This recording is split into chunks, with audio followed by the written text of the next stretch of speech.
Welcome to this week's episode of Success and Women. I'm Linda. And I'm Andrea. And we're here to share today, first of all, a tip before we get into this exciting topic that I really enjoy. Well, here's my tip, ladies, for the week. Have you ever gone to get your brown sugar and it's a rock?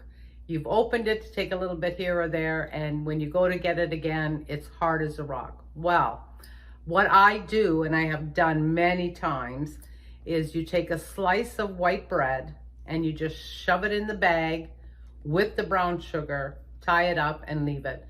The bread will absorb all the moisture and your sugar will become loose again. That's my tip for the week. You mean that's after it's already hard? Mm-hmm. Wow. I have a bag downstairs because before I left for Florida, Sarah went to grab the brown sugar and it was hard as a rock. And she says, oh, I guess I have to throw this out. I said, oh, no, you don't. I grabbed a slice of bread. I put it in the bag, sealed, tied it up. And a couple of days or so later, she went to use it and it was just normal brown sugar again. Well, that's great because I would have just thrown it out because that's, how would I know? Yeah. Anyway, ladies, today we're going to be talking about charity. And it's not just about giving. We all know that when you do something charitable, it's wonderful. We get a good feeling and it helps a lot of people. But we're going to talk about different types of ways that you can be very charitable. And that's not necessarily the part about giving your money, which is always good, giving your time to collect money for different charities. That's fantastic. We're going to talk about the other type of charities. And Andrea had such a wonderful story, and it was one of the reasons why we wanted to talk to you today about this, because she had a cleaning lady that used to go back home to Jamaica. Not a cleaning lady. Oh, she wasn't a cleaning lady? No, she was a caregiver. Oh, she was your mother-in-law's My mother-in-law's caregiver. Okay, but she was originally from Jamaica. Yes. And she was going back home. She went back regularly, and they always brought a lot of things back with them because the family members needed stuff. And a lot of times she would put together a container even of stuff. So whenever I had things and to give her, you know, I would call her up. She'd come pick it up. She was always so grateful. And this one time we were moving, and I had said to the girls, go through your purses, your shoes, your clothes. I want everything that you're not using put aside. And so that's what they did. And I'm telling you, 3 daughters and myself, you can bet there was a lot of stuff. And in particular were a lot of purses. And I'm talking purses like Guess, and that had maybe a little rip inside, or maybe the style wasn't quite what the girls wanted anymore. And we had a lot of, I'll say, knockoffs that the girls had got from flea markets and stuff. And they were all still in good working order. Just like I said, they were either out of style, maybe they had a little stain, whatever. So I called my friend Pansy, who she did become a very, very dear friend of mine after years of helping me with my mother-in-law. And she came over and she, oh yes, this will be great. The women will love this. So she gathered it all up and off she went to Jamaica. So when she got back, she said to me, Andrea, you would not believe it. I said, why? What happened? She said, they had, so many of the women wanted the purses, obviously, and some of the other stuff. And they were having a church bazaar the first or second weekend that she was there. So what she did was she gathered all the purses. There must have been 30 or 40 of them. Wow. I mean, I know that's bad. But so what she did was she got the, you know, the little tickets you get when you're having a raffle. She went and got them and she handed them out to all the women. It was free. She didn't charge nothing. But she drew tickets. And every time she drew a ticket, they were like, oh, and yay. One would be yay. One would be oh. And she said this went on for about an hour. She said if you had been there, you would have just been so happy. She said it brought so much joy to her and the fun they all had. When she told me that story, my heart was just full, so full and happy that she did that with stuff that we're not even using. And even if you give it to say Salvation Army or whatever, it's still not the same as knowing that it went personally to somebody and how much joy they got out of it. And it's such a fantastic story because there was somebody that was close to the whole event, which was Pansy, to be able to do that. So it was an indirect joy for Andrea and her daughters to be able to give all of these things that were shoved away in a closet. Right. I remember, Andrea, I was dating this gentleman and he was widowed. And he showed me his wife's closet where she had all of these designer purses. And he had 2 daughters and they had no interest in them. Wow. And to think that maybe if he could have met somebody, been connected through some way to bring the joy to other women, that they would have appreciated. Because even if they're not, like you mentioned, there were a lot of knockoffs. It doesn't matter. No. If you don't have a lot of money, you got to watch what you spend your money on. But you know, women, we love purses, we love accessories. And to bring that much joy is like really heartwarming. Oh, it was. So what happened with me, which was something that happened recently, I moved from my house down into a very tiny condo. And right now I still have 2 storage units and my locker. And my locker, when I first moved from the house to my condo, it actually is, it was a fairly good size locker, but after the storage units, whatever was left, I couldn't bring upstairs because my condominium is 400 square feet. So everything else got shoved into the locker, piled to the rafters. And I've been living like that for a year and a half, not being able to even see what's in the locker. One of my friends said, Linda, we're cleaning it out. And at that point, I figured for the most part, anything that's in the locker that I had shoved there from the house had been a year and a half. I never missed it. And so what I did was, for the most part, I just sort of glanced through the bags and stuff that I had and gave it all away to charity. That was great. But in the meantime, while we're organizing and sorting through stuff, one of my neighbors happened to be going by, and she just came in through the underground while my friend and I were bringing some stuff up to the condo from the locker. She told her husband, I'm going to help the ladies and you can go and park the car. While she's helping, I had a suitcase down in my locker, and she said, oh, so what's in the suitcase? And I said, believe it or not, my wedding dress from when I remarried, I renewed my vows with my ex-husband, but we married twice. Anyway, technically he's still your husband. Yeah, well, we're legally married, but we're not together a lot of years. But the point was, 30 years ago, we renewed our vows. And because the first time we got married by the courthouse, because my father had passed away and I just didn't want a proper wedding. So we just decided to get married. We got married. And I said, the second time when we're going to do the renewal of vows, I'm getting a proper wedding dress, which I did. But we ended up going on a cruise, and we had the renewal done by a priest on the cruise ship. And that time, because I used to get seasick every time I went, but I love cruising, so I'd still go. And I decided to try something new, which was the little bands that you wear. The pressure bands didn't work on me. I got through the service, but I didn't get through the reception that we had. So I didn't wear the dress very long. It was less than an hour. And I had it in my closet at home for 28 and a half years. And the last year and a half was in a suitcase in my locker. So my neighbor said, oh, I have a friend, her daughter's getting married. And she said, she has to pay for her own wedding and she doesn't want to spend a lot of money, so she's not planning to buy a proper wedding dress. And she said, can I see the dress? I said, sure. So she took the suitcase home, came back a little while later and said, oh my God, I love your dress. And she said, the lady that's getting married next year is about your size, but tinier. I was tiny 30 years ago. So you still look fantastic. Well, thank you, Andrea. But, as we get older, we do put on that extra weight in places that we prefer not to. But the point is, 30 years ago, I was slimmer and the dress would fit. Now, believe it or not, this is a 27-year-old. The dress is 30 years old. So the dress is older than her. But she absolutely loved the dress. Wow. When my friend brought it to her, it fit her like it was made for her. That's incredible. She said there's not anything that needs to be done to the dress. And in actual fact, she also liked the veil.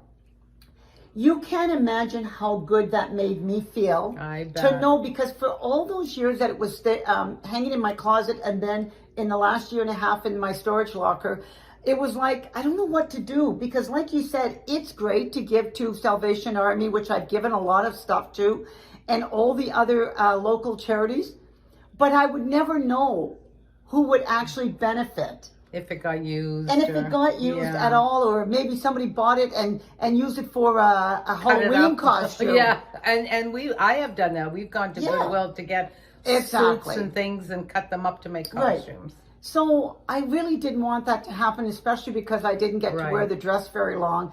And when my friend took it to her friend, and she was over the top with happiness because she didn't want to spend the money, and she got something that she was so thrilled to be able to wear, and she's going to be proud to walk down the aisle for her husband to be, knowing that they were able to save money, and it was made for her. I saw the picture. She sent you a picture. Because she sent me text of her trying it on. It was amazing. And not only that, when we were going through the locker, again, I'm at a point in my life where I like to wear flat shoes. And so my friend was saying, well, what are you going to do with all these heels? I said, I'm just going to donate them. She goes, I think this young lady might be the same size as you. And so she took all the dress shoes that she thought this young girl would want. Again, a 27-year-old wanting to wear some of the shoes that I've been wearing in the last few years. They were all in mint condition because I never wore heels a lot. I wore them mostly in the office a little bit. And but I'm not really wearing heels anymore. Well, I don't know how many pairs she ended up taking for this young girl, but she ended up taking, they all fit. She loved them all, but she said 2 of them she won't even have to buy now for the wedding, because there was one that she's going to wear with the dress down the aisle, and the other one she's going to be able to dance in. So Isn't that amazing? Isn't it? I mean, who would even think that would be possible? It was the right moment, the right time. Everything. The universe just brought everything together.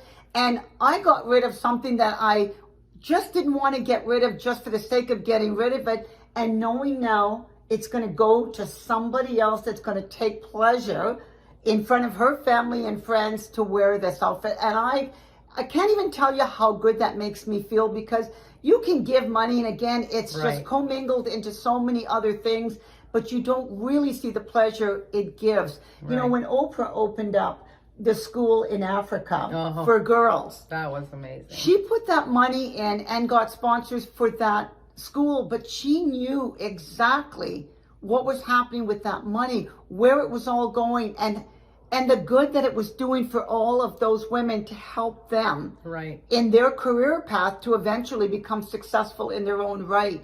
When you can do those kinds of things, it's like unbelievable. It is. How could you feel? Yeah, it is. And you've purged, which is always a great thing when you can purge out of your house, I love it. Yeah, and there's so many ways. And I remember years ago, I went on a vacation. I think I was in my 20s, actually. And I saw so much poverty. I was disheartened, really. And I cried all the way home on the plane. I actually got pulled over at the airport because they thought maybe I was on drugs or something. But I went home, and I wrote a letter to Mother Teresa telling her of what I saw and how I couldn't live with myself. And it was hard for me to sleep in my bed, hard for me to eat good food, because I had seen such poverty. I didn't know what to do, how to help. And I got a letter back, and it was from her Sisters of Charity group, and she had said, there's always ways of giving, and you can always donate money or clothing to certain charities. But she said the most important thing was to give what you can to the people around you, and that will go forward, like paying forward. And make sure that the people in your community you're helping. Don't worry so much about people in other countries far away that sure, you could send money, and there are organizations like that, but we don't know what they're doing with the money, where it's going, or what help they're getting. But do it in your community. And that really helped me a lot, because at that time, my mother and your mother, I think, were in the Lions Club Yeah. in Azilda, and they were collecting for all the reserves, like all the different, yeah. And so I started giving to her, and she would tell me how, which one they gave it to, where they gave it to, and then that made me feel good that I knew it was going directly to people who needed it, so little things like that. And then in our community, at our church community, we have a charity called the Compass, and it's for a food bank. It's for helping people with issues, helping them get jobs. It's an all-round wonderful place. So I started doing things there. And one thing that I did for a couple of years when it was popular, house tours.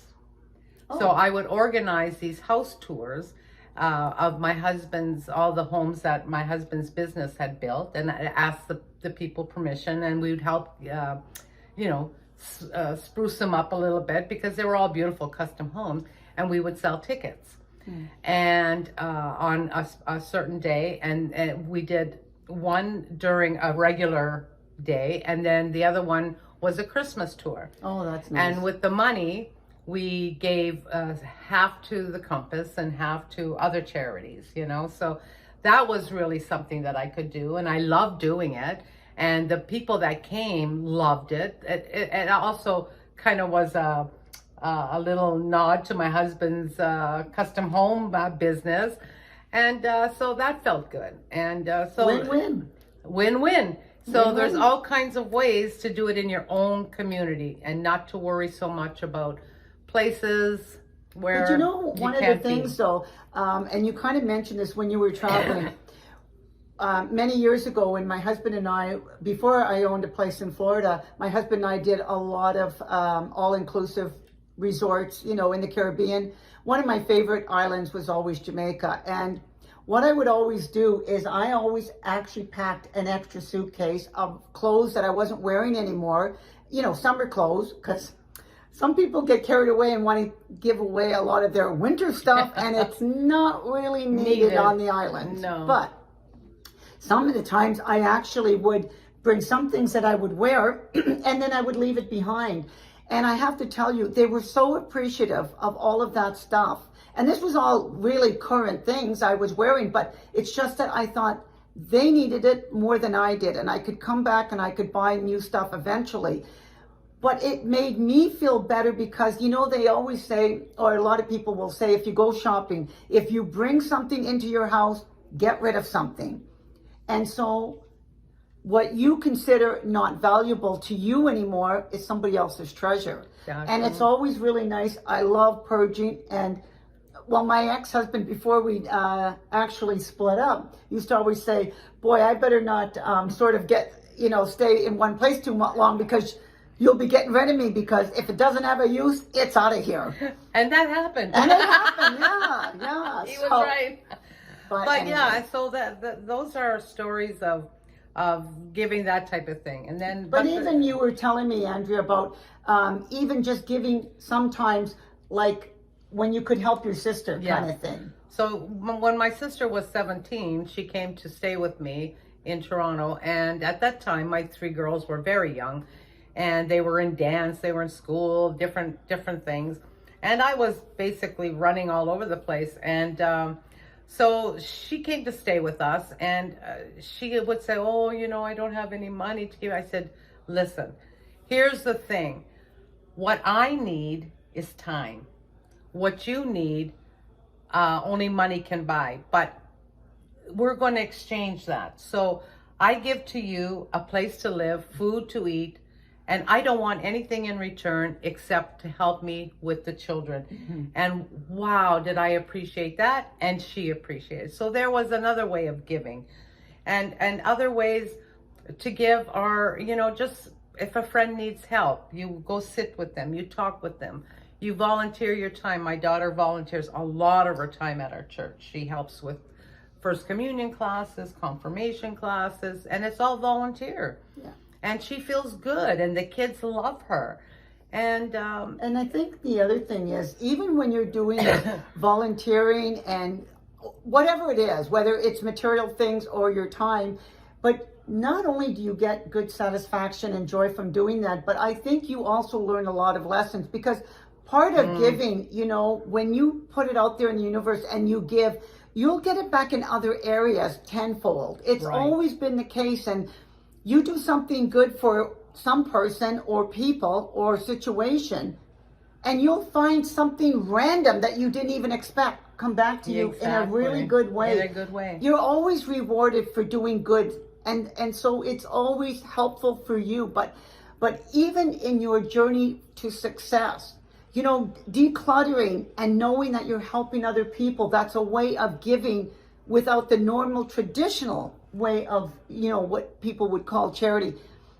It's fantastic. It's all going to help you. And mentally, and I'm not talking about mental health issues like we've talked in another episode. I'm just talking about it clears that mind of just, I don't know, that feeling of just when you're giving, you're just getting so much back in so many ways, even work-wise. Right. I don't know. I just think that it can only help you in your path to success.